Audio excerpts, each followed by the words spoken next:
What's up, guys? So here we are with another episode, if you will, of Witchy Tales. Okay, this is the story of my first experience of goddess. Now, let me preface this real quick. I have looked at bits and pieces of many religions and spiritual paths, and I have found little nuggets of truth and wisdom on each of them. I, as I've said before, have this sort of, for me, Great Spirit is the fabric, is, the DNA, the molecules of everything. So, different aspects of spirit present themselves to me, angels, fairies, elementals, deity. These are all to me aspects of Great Spirit. And from my perception, Great Spirit presents itself to each of us in a way that we can understand. And that's why there's so many different gods and goddesses and spiritual beings and masters and teachers and what have you. I will work with any of them. I don't care where they come from. If they come to me, I'll work with them. I'm open to it. If Christ presented himself to me, if Christ's energy came to me, I'm going to roll my eyes and be like, really, Spirit? But eventually I'll settle into it and I'll work with it, because obviously I'm being presented with that aspect of spirit because there's something I need to learn. So I'll work with anyone, with any aspect of spirit that presents itself to me. Okay. So my very first experience of goddess was actually very terrifying for me. When I was 11, we moved overseas. My father is a retired member of the United States Marine Corps. So we were stationed overseas and we moved. Now, the first month we were there, we had to stay in a hotel accommodation until a house opened up for us on base. So after a month, we moved into base housing. And I don't know why. I honestly have no idea where this came from. My parents were not conservative with the way that they raised us or anything. They didn't shelter us at all.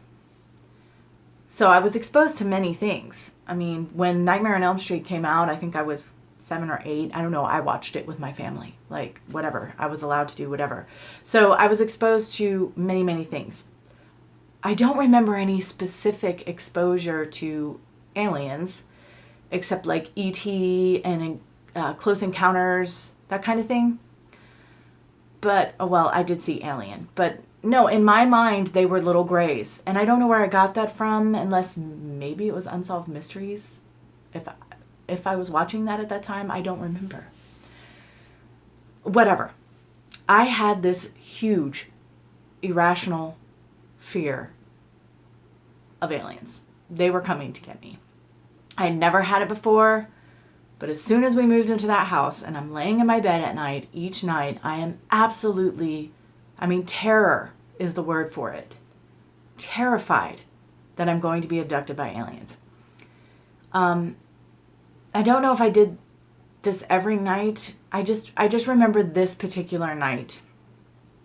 I was laying in my bed and so the room is a box, and along what would be my right side wall, the door was at the foot of my bed.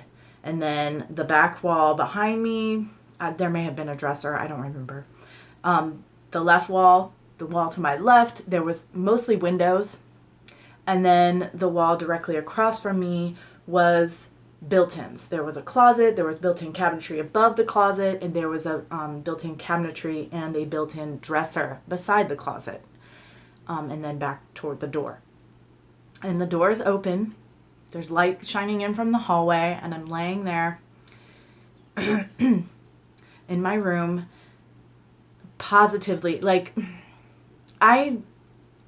I had not really been raised religious at all. My parents didn't attend church when I was a child. I went to church when I was 4 with a babysitter. It was Easter.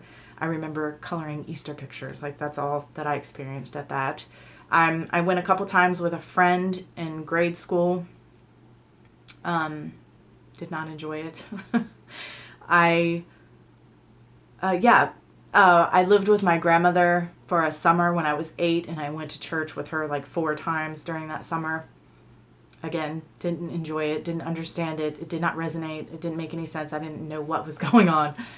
So I had no real religious concepts. Like anyone else born in America, you know, I understood there was Jesus, and there was Mary, and there was Joseph. And I kind of knew about Noah's Ark, something, you know, little bits and pieces, but really had no, to me they were stories, and I didn't really understand. I did not understand religion at that point in my life. I was 11, and I was not raised in it. But I always had this concept that there was something. I didn't call it God. I didn't call it anything, honestly. It wasn't until I was a teenager that I started trying to put a name to it. But there was something bigger than me. I knew that. I always felt connected. I just knew that that was true. So I'm laying in my bed, terrified that the aliens are coming, and I am just basically praying as hard as I can. And I'm just, please don't let the aliens come and get me. Please don't let me be abducted. Please don't let them come and get me. And I'm just white knuckling it, like about in tears. Honestly, terrified for no reason. I honestly have no idea why. But soon I forgot all about the aliens. I remember my breath catching because in my closet, it looked as if someone had stood inside the closet and then leaned the top part of their body out of the closet, and they were like this. It was an ethereal figure. You could only see from like the mid torso, like around the solar plexus area, around your diaphragm area, from about that place up to the top of the head. I don't know what I thought I was seeing in that moment, but I know that when I sat and thought about it later, like, because, you know, the terror had subsided and I had time to sort of try to rationalize what had happened, the only thing I've ever been able to compare this figure to is the Virgin. It had a sort of ethereal shroud over her head, and she was just like this. Never moved, nothing. And again, there's light pouring in from the doorway onto the closet. Like, clear as day, there is something in my room. And so at this point, I've pulled the sheet or covers or whatever up to my eyeballs. And they had to be the size of saucers because but I had no thought in my head. I had forgotten all about the aliens, and I was just staring at this thing. The next thing I know is the morning and I wake up. So the only thing I can think is that I stared at this apparition until I passed out. I just couldn't hold my eyes open any longer, and I fell asleep. I can't explain it. I don't understand it. Of course, it could have been some hallucination of a child, but I wouldn't have grabbed on to the Virgin to comfort me. I didn't know that was her role. I didn't know anything about her other than that there was this story about her. And I may have seen images of her. I mean, I must have, because I've always equated it with her. But I had no concept of what the mother was like. And of course, now I know that she's the mother. She's compassionate. She is nurturing. She is loving. And she looks after children. As an adult, you know, I have never actively worked with the Virgin. When I'm looking for a mother or compassion or something like that, I always go to Kuan Yin. It's just the goddess that I have an affinity for that rules that sort of thing. That's her gig. That's what she does. I don't have anything against, again, I don't care where you come from. Christianity, I do still have a little bit of a hiccup when it comes to Christianity, but I don't really hold that against the figures. of Christianity themselves. Besides, they started in Judaism anyway, so I can't really hold it against them that other people came and took them for their own, at least with regards to Mary anyway. But yeah, that was my first experience of Goddess. And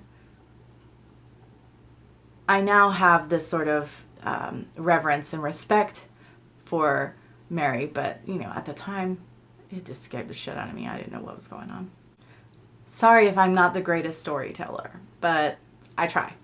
What was your first experience of Goddess?